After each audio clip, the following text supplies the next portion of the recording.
And here we are back at it, folks. Once again, Rush Limbaugh behind the one and only golden EIB microphone at the Limbaugh Institute for Advanced Conservative Studies. 3 hours of broadcast excellence, all yours and straight ahead.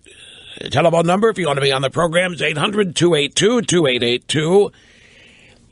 And the email address, lrushbo@eibnet.com. So the co-pilot of the Germanwings jet barricaded himself in the cockpit and intentionally set the plane full speed into a mountain in the French Alps, ignoring the pilot's frantic pounding on the door and the screams of terror from the passengers. This according to a prosecutor. It's amazing how fast they get prosecutors on the case over there. You know, in Europe, the spokesmen are always the prosecutors, not the cops. I mean, it's all law enforcement. Well, it's amazing. Co-pilot Andreas Lubitz's intention was to destroy this plane, said the Marseille prosecutor, Bryce Robin, laying out the horrifying conclusions reached by French aviation investigators after listening to the last minutes of Flight 9525. It was Airbus 320 on its way from Barcelona to Dusseldorf, began to descend from a cruising altitude of 38,000 feet after losing radio contact with air traffic controllers. All 150 people on board died when the plane slammed into the mountain. The prosecutor said, quote, the most plausible, the most probably, is that the co-pilot voluntarily refused to open the door of the cockpit for the captain and pressed the button for the descent. He said the co-pilot's responses, initially courteous in the first part of the trip, became curt when the captain again began the mid-flight briefing on the planned landing. Have you noticed that they're stretching? They don't want to call this terrorism. They don't want to call this terrorism. I guarantee you the people on that plane were terrorized. In fact, it's being theorized that it took 8 minutes to descend, and there was not a whole lot of radio contact. And what didn't seem to be, the theory is the passengers didn't know till the last minute what was happening. And that's when the screams were heard. Here is the prosecutor. This is the segment of the press conference that has set the world on fire just a bit here. He voluntarily allowed the plane to descend and lose altitude about 1,000 meters per minute. It's not normal. No, of course that's not normal. But they don't want to call it terrorism yet here, folks. They just don't know. The co-pilot, 28-year-old German, has a home there. A picture of him sitting by the Golden Gate Bridge in San Francisco. On Fox and Friends this morning, retired Air Force General Thomas McInerney was the guest. And Anna Koyman said, look, 28 years old, a German national, they don't know his religion or his ideology. And it took them a long time to announce the pilots' names. They knew these names for a long. It took them a while to make that news public.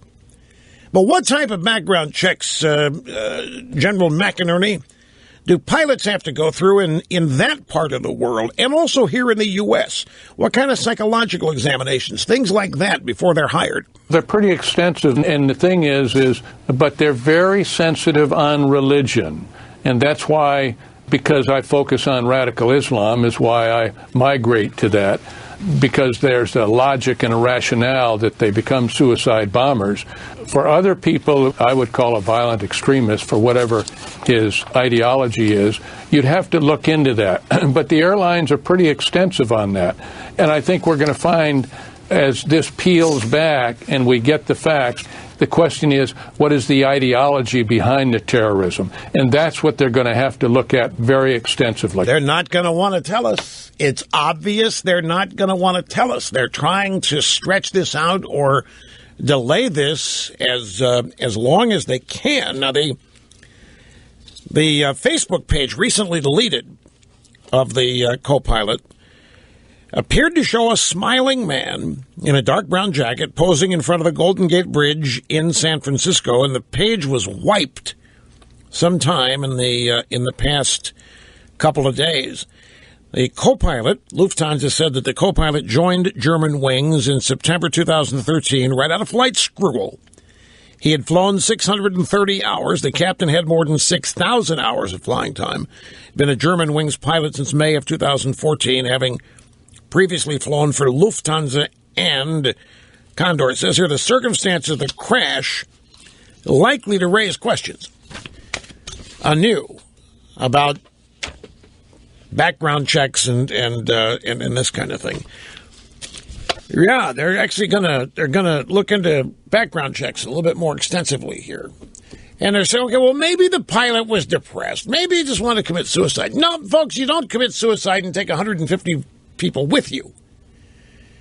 I mean, maybe you do. I don't know. I don't have the suicide mentality or gene or what have you. Anyway, whatever they're trying to do here to avoid calling it terrorism or what have you, it doesn't change the fact that the people on board that plane were terrorized. Has ever wondered why plane crashes so captivate people and the attention span? I mean, here we have 150 people died, and they died all at once. And it's I'm not being critical of this. I just examine this socially, as sociological. It's fascinating to me. The number of people who die in the United States on the highways of this country in automobile accidents is roughly on average 50,000 people a year. The number of people who perish in airplane crashes is way, way below that. But even when there is a massive pileup automobile accident and there are a significant number of deaths, it does not occupy the news cycle for hours and days like a plane crash does. And I think there's more to it than just the number of people. Have you ever thought about why this is? Why is it that airplane crashes actually are rare compared to other accidents that claim people's lives? I've always said if you really want to ban death, if you really want to cut down on the number of deaths, then ban the wheel. The automobile is responsible, or automobiles are involved, in more deaths than smoking cigarettes, playing in the NFL, any number of things. And yet there's never even the slightest consideration given to banning the wheel because it's entirely impractical. And yet so many more people die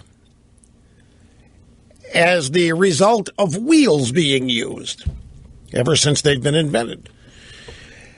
And it's fascinating to me. You know what I think part of it is? I think part of it is rooted in the fact that even people who claim to not be afraid of flying still think it's a really unnatural thing to do. And so a plane crash reminds them of how unnatural an act getting in a fuselage or a tube and heading up 5 miles in the air is. Whereas getting in a car, you're already on the ground. It's the old thing. When my father owned an airplane when my brother and I were young, it was a single-engine Cessna 182. And there was, we'll be honest about it, there was some fear, a little bit of fear of flying in certain sectors of the family. And I remember one time somebody saying to my dad, well, what happens if the engine quits and you're up to this plane max out at 10,000 feet? It had no oxygen, so it's a small plane. What happens if you're up there at 5,000 or 6,000 feet and the engine quits? He said, the engine doesn't quit. Okay, Dad, the engine doesn't, but what if it does? The difference is if the engine quits in the car, you just roll to a stop. You get out and walk the rest of the way or hitchhike or do whatever. But if the engine stops at 5,000 feet or 5 miles, you're kind of in trouble. And it's a huge. I think it's rooted in the fact that an airplane crash reminds people that that's for the birds. That's not even though the safety factor in terms of traveling, statistically, any way you want to look at it, there's no comparison in the safest way to travel. It's flying, hands down. But people still come back to, yeah, but if you happen to be aboard when there's an engine malfunction, that's it, if you're in the air. And it's not the case if you're in a car. If you're in an electric car and the battery dies, big whoop. You get a tow to the next electrical outlet and you're back on your way, or what have you. So I think that's part of the fascination. There's probably much more to it than that. It's also, if it bleeds, it leads. It's that kind of stuff. It's made to order for television news, and it allows all the experts in all the problems we face. There's terrorism. There's any number of things that will draw in the drive-bys to covering an airplane crash.